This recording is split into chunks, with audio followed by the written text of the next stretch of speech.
गर्मी है काफी।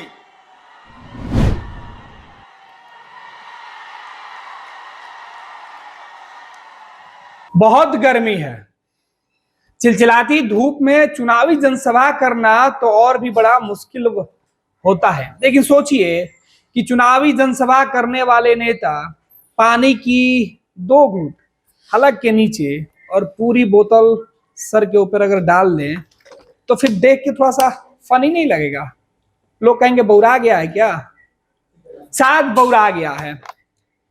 राहुल गांधी कमोबेश इसी तरीके की तस्वीरें और हरकतें अक्सर उनकी सामने आती रहती है।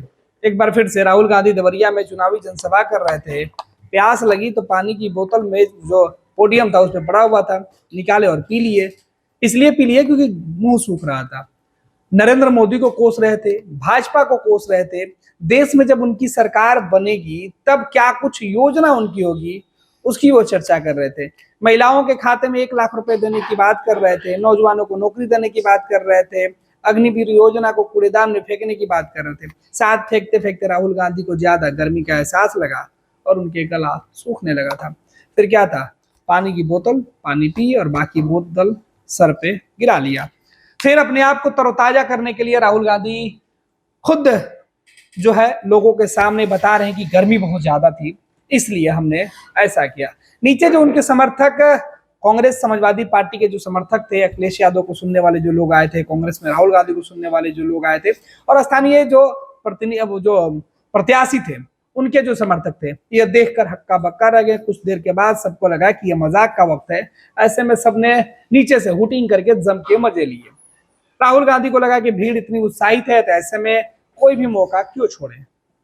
अब सवाल ये उठ रहा है कि क्या राहुल गांधी चुनावी जनसभा में जहां बातें काफी गंभीर की जा रही है, नरेंद्र मोदी को कोसने की बात कर रहे हैं, नरेंद्र मोदी को सत्ता से दूर करने की बातें कर रहे हैं, बीजेपी जो भारत की सबसे बड़ी राजनीतिक दल है, बीजेपी जिसके प्रमुख के तौर पर नरेंद्र मोदी देश भर में अपने दम पर चुनाव लड़ रहे हैं और सबसे मजबूत नेता के तौर पर वो अपनी पहचान बना चुके हैं, उस नरेंद्र मोदी से चुनाव लड़ने के लिए राहुल गांधी को पानी की बोतल अपने सर पर डालनी पड़ रही है, उधेड़ना पड़ रहा है। ये राहुल गांधी की बेचैनी है। राहुल गांधी क्या परेशान हो गए हैं? राहुल गांधी की ये तस्वीरें आप देखिए, आप भी देखकर थोड़ा हैरान हो जाइएगा, हक्का बक्का रह जाइएगा। क्या चुनावी जनसभा में बड़े नेता इस तरीके की बच्चों वाली हरकतें करते हैं? शायद राहुल गांधी और उनके समर्थकों के लिए, कांग्रेस पार्टी के लिए ये फनी मोमेंट होगा। राहुल गांधी के लिए कहा जाएगा और उनके समर्थक कहेंगे कि देखिए किस तरीके से जमीन से जुड़े हुए नेता हैं, बच्चों के बीच पहुंच जाते हैं तो बच्चों वाली बातें करते हैं। गर्मी है काफी।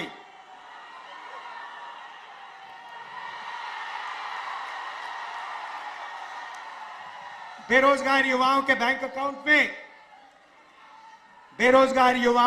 अकाउंट में महीने के 8,500 रुपए, साल के 1 लाख रुपए खटाखट पहली नौकरी पक्की स्कीम में। भाई और बहनों, ये जो हम आपके जेब में पैसा डाल रहे हैं इसके पीछे सोच है। नरेंद्र मोदी ने 22 अरबपति बनाए। उन्होंने पैसा इंग्लैंड भेजा, अमेरिका भेजा, जापान भेजा, दुबई भेजा। हम आपके जेब में पैसा डाल रहे हैं। आप इस पैसे को गांव में, शहरों में, कस्बों में खर्चोगे। आप स्कूटर खरीदोगे, मोटरसाइकिल खरीदोगे, आप घड़ी खरीदोगे, मोबाइल फोन खरीदोगे, शर्ट पैंट खरीदोगे। जैसे ही आप ये चीजें खरीदोगे, हिंदुस्तान की फैक्ट्रियां चालू हो जाएंगी और उन्हीं फैक्ट्रियों में हिंदुस्तान के युवाओं को रोजगार मिलना शुरू हो जाएगा। हम हिंदुस्तान की अर्थव्यवस्था को जंप स्टार्ट करने जा रहे हैं। जैसे फ्यूल टैंक में पेट्रोल डाला जाता है, उसके बाद चाबी घुमाई जाती है, वैसे हम आपके फ्यूल टैंक में पेट्रोल डाल रहे हैं, धन डाल रहे हैं। उसके बाद चाबी घुमाएंगे, हिंदुस्तान की अर्थव्यवस्था चालू हो जाएगी, आपको रोजगार मिलेगा। मैं आपका दिल से धन्यवाद करना चाहता हूं और समाजवादी पार्टी के कार्यकर्ताओं से, कांग्रेस पार्टी के कार्यकर्ताओं से मैं धन्यवाद करना चाहता हूं। किस बात का धन्यवाद कि इस चुनाव में ये जो दोनों समाजवादी पार्टी और कांग्रेस पार्टी है, जो हाथ का निशान है और जो साइकिल का चिन्ह है, ये दोनों एक साथ मिल गए हैं। साइकिल को हाथ के पंजे ने पकड़ लिया है और ये दोनों एक हो गए। हमारे कार्यकर्ता दोनों, मैंने अपनी आंखों से देखा है, कांग्रेस के कार्यकर्ता दिल लगा के समाजवादी पार्टी का समर्थन कर रहे हैं और समाजवादी पार्टी के कार्यकर्ता पूरे दिल से कांग्रेस पार्टी के कार्यकर्ताओं का, कांग्रेस पार्टी की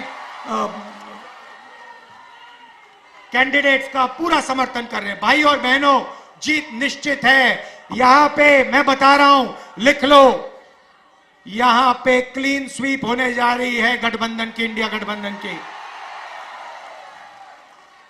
लाइन लगने वाली है सीटों की, टकाटक टकाटक टकाटक टकाटक। और उसके बाद good bye BJP, good bye Narendra Modi, tata. तो दिल से आपका धन्यवाद करता हूं। इसको बचाना है भाई और बहनों। अंबेडकर जी का संविधान है, अंबेडकर जी का संविधान है। ये हथियार अंबेडकर जी ने, गांधी जी ने हिंदुस्तान के दलितों को, पिछड़ों को, आदिवासियों को, कमजोर लोगों को दिया। इसकी रक्षा करनी है, जान से रक्षा करनी है, पूरे दम से रक्षा करनी है। दिल से आपका धन्यवाद। नमस्कार, जय हिंद। पैनोरमा ग्रुप, जो सोचता है वो करता है। आपके अपने सपनों का आशियाना। ये लो, मुंह मीठा करो। आज मैंने अपना जॉब छोड़ दिया, अब हम पूर्णिया वापस जाएंगे। जॉब छोड़ दिया है? मतलब ये घर कैसे चलेगा? हम करेंगे क्या? और माँ बाबूजी क्या बोलेंगे? इसलिए मैं एक और मिठाई का डब्बा लाया। अपने बिजनेस के लिए लोन अप्रूव हो गया। अरे लोन अप्रूव हो गया वो तो ठीक है, लेकिन पूर्णिया में हम रहेंगे कहाँ? अपना घर भी तो नहीं है वहां। इसलिए तो एक और मिठाई का डब्बा अलग से लाया हूं। हमने पूर्णिया में घर ले लिया है, पूर्णिया के ई होम्स पैनोरमा में। पूर्णिया में पैनोरमा ग्रुप लेकर आए हैं ई होम्स पैनोरमा। बड़ा घर, आलीशान जिंदगी और अत्याधुनिक सुविधाओं के संग। अरे अरे, अब क्यों मुंह मीठा करवा रही हो? क्योंकि हम घर वापसी जो कर रहे हैं। घर वापसी की खुशी पूर्णिया में ई होम्स पैनोरमा के संग। ई homes panorama, luxurious lifestyle redefined.